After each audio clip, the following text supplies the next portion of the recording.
Четвртото коло во втората лига донесе 40 поголици. Најмногу имаше во Неготинов вкупно 9, а најмалку во Струмица само 1.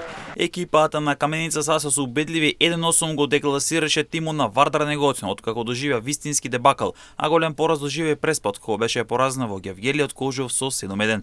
Беласица со минимални 1-0 го доби Детонит Плочковица, Тетек со 2-0 славеше над Слоговиница, а пак Брегалница со 4-2 беше подобро новаци. Осогол загуби на домашен терен од Скопје со резултатот 2-3, а ист резултат имаше и во Прилеп за победа на Охрид над екипата на Прилепска победа. Шкенди Речиново славеше голема домашна победа 4-0 над Големо Конјари. Во однос на табелата со по 10 бодови врвот го делат Кожув, Брегалница, Беласици и Шкенди Речиново. 7 бодови имаат Охрид и Скопје, а пак 6 бодови имаат екипите на Детонит Плочковица, Новаци и Тетекс. Тимот на Каменица Саса собра 5 бодови, се наоѓа на 10-та позиција, а пак Осогова е на 11-тото место со 4 бодови. По 3 бодови имаат Слоговиница, Преспа и Вардар Неготин, а пак 1 бод има победа. На дното останува Големо Конјари како тим кој се уште нема освоено бодови.